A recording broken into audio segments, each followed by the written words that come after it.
ಕಾರ್ಯಕ್ರಮದಲ್ಲಿ ನಾವೆಲ್ಲ ಸೇರಿಕೊಂಡಿದ್ದೇವೆ. ಅವರ ತಂಡಕ್ಕೆ ಶುಭವಾಗಲಿ ಅಂತ ಹಾರೈಸ್ತೇನೆ. ಮಾತನಾಡುವ ಸಂದರ್ಭ ಇದೆಲ್ಲ. ನಾವೆಲ್ಲರೂ ನೃತ್ಯದ ಪ್ರಕಾರಗಳನ್ನು ನೋಡಿ ಮನರಂಜನೆಯನ್ನು ಪಡೆಯೋಣ. ಕನ್ನಡ ರಾಜ್ಯೋತ್ಸವದ ಅಂಗವಾಗಿ ಈ ಒಂದು ಕಾರ್ಯಕ್ರಮವನ್ನು ಅವರು ಹಮ್ಮಿಕೊಂಡಿರ್ತಾರೆ. ಅವರಿಗೆ ಶುಭವಾಗಿ ಮತ್ತು ನೆರೆದಿರುವಂತಹ ಎಲ್ಲ ಸಾಗರದ ನಾಗರಿಕ ಬಂಧುಗಳಿಗೆ, ಪುಟಾಣಿ ಮಕ್ಕಳಿಗೆ, ಮಾಧ್ಯಮದ ಪ್ರತಿನಿಧಿಗಳಿಗೆ ಮತ್ತೊಮ್ಮೆ ಕನ್ನಡ ರಾಜ್ಯೋತ್ಸವದ ಶುಭಾಶಯಗಳನ್ನು ಹೇಳ್ತಾ ಇದ್ದೇನೆ. ನಮ್ಮ ಕನ್ನಡ ನಾಡಿನ ಸಂಸ್ಕೃತಿ, ಕಲೆ ಹಾಗೂ ಸಂಸ್ಕಾರವನ್ನು ಉಳಿಸಿ ಬೆಳೆಸುವುದರಲ್ಲಿ ನಮ್ಮೆಲ್ಲರ ಜವಾಬ್ದಾರಿ ಹಾಗೂ ಕರ್ತವ್ಯ ಅತ್ಯಂತ ಹೆಚ್ಚಿನದಾಗಿದ್ದು, ನಮ್ಮ ಮಕ್ಕಳಿಗೂ ಸಹ ಇದನ್ನು ಬೆಳೆಸಿಕೊಂಡು ಹೋಗುವ ನಿಟ್ಟಿನಲ್ಲಿ ನಮ್ಮೆಲ್ಲ ಪೋಷಕರು ನಾವು ಅವರ ಬೆನ್ನೆಲುಬಾಗಿ ನಿಲ್ಲೋಣ. ಕನ್ನಡ ಮಾತೆಯನ್ನು ನಾವೆಲ್ಲರೂ ಆರಾಧಿಸೋಣ, ಅನ್ಯ ಭಾಷೆಯನ್ನು ಪ್ರೀತಿಸೋಣ ಅಂತ ಹೇಳ್ತಾ ಅವಕಾಶಕ್ಕಾಗಿ ವಂದಿಸಿ ನನ್ನ ಮಾತಿಗೆ ವಿರಾಮ ಹೇಳ್ತಾ ಇದ್ದೇನೆ. ನಮಸ್ಕಾರಗಳು. ಒಂದು ಒಳ್ಳೆಯ ಕಾರ್ಯಕ್ರಮವನ್ನು ಆಯೋಜಿಸಿರುವಂತಹ ರಾಜೇಶ್ ರವರಿಗೆ ಮೊದಲನೇದಾಗಿ ಧನ್ಯವಾದಗಳನ್ನು ಹೇಳ್ತೇನೆ. ಕನ್ನಡ ರಾಜ್ಯೋತ್ಸವವನ್ನು ಇಷ್ಟು ವಿಜೃಂಭಣೆಯಿಂದ ಆಚರಿಸ್ತಾ ಇರೋದು ತುಂಬ ಸಂತೋಷದ ವಿಷಯ. ಯಾರು ಕೂಡ ಇಲ್ಲಿ ಮಾತನ್ನು ಆಲಿಸಲಿಕ್ಕೆ ನಿಂತಿಲ್ಲ ಅಂತ ಗೊತ್ತಾಗ್ತಾ ಇದೆ. ಅಂದರೆ ಮಕ್ಕಳ ಕಾರ್ಯಕ್ರಮ ಇದೆ, ದೊಡ್ಡವರ ಕಾರ್ಯಕ್ರಮ ಇದೆ ಅಂತ ಹೇಳಿದ್ದಾರೆ.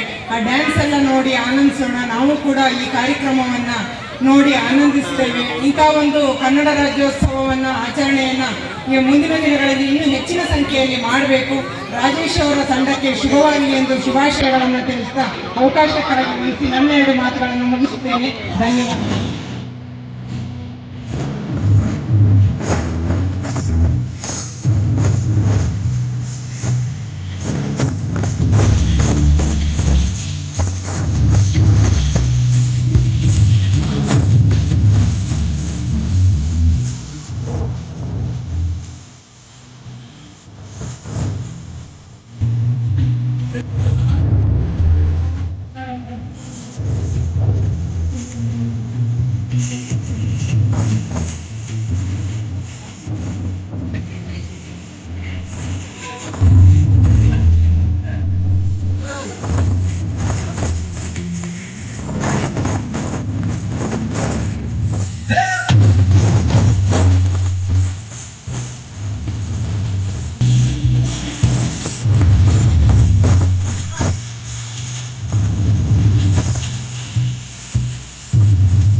ಕರ್ನಾಟಕದಲ್ಲಿದ್ದು ರಾಜ ಯಾರು ಅಂತ ಗೊತ್ತಿಲ್ವಾ?